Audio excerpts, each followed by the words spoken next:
Pourquoi régler la température de sa chaudière électrique? Tout d'abord, le fonctionnement d'une chaudière électrique se fonde sur la montée en température du liquide caloporteur. Ce dernier et par la suite approvisionne le réseau de chauffage du lieu de résidence, qui prend part à la production d'ECS. Pour garantir le confort de chauffe. Pour obtenir les meilleures performances de chauffage de la chaudière électrique, sa température doit être réglée avec précision. En voici les raisons. Le confort thermique sera moins favorable au cas où la température serait trop basse. Le rendement est mauvais si la température est trop élevée. Pour réaliser des économies.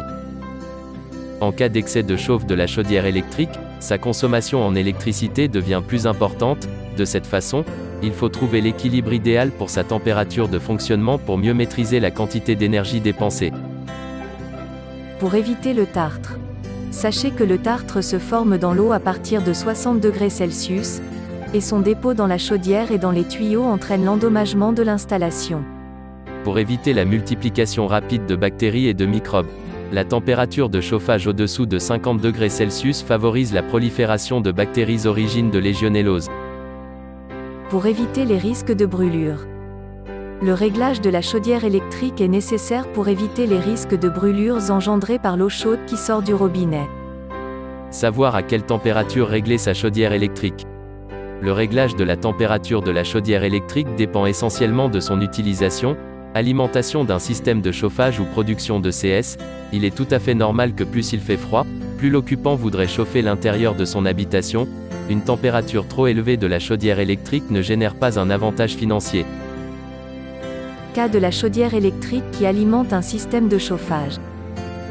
Il est facile de déterminer le type d'émetteur installé dans votre habitation avec un peu d'observation. Pour cela, vous devez être attentif aux matériaux de fabrication du radiateur. Un radiateur à basse température par exemple est conçu avec l'alu ou la fonte. À la taille de radiateur. Plus le radiateur est de faible taille, plus l'eau devra être chauffée pour élever la température de la pièce à sa valeur idéale. Pourtant, ces indications sont vagues. Dans la pratique, pour être sûr d'un bon réglage de la chaudière électrique, il suffit de naviguer entre ces valeurs jusqu'à atteindre les valeurs de température suivantes dans les différents compartiments de votre habitation. Des réglages typiques en cas d'absence. Il est déconseillé d'éteindre complètement la chaudière électrique en cas d'absence de quelques heures. Sa remise en route consomme d'énergie. Une diminution de la température de 1 degré Celsius ou de 2 degrés Celsius est préconisée. Bon à savoir. Vous pouvez choisir plusieurs accessoires pour réaliser des économies sur votre facture énergétique. L'installation d'une sonde extérieure, d'un thermostat d'ambiance ou encore de robinet thermostatique est envisageable.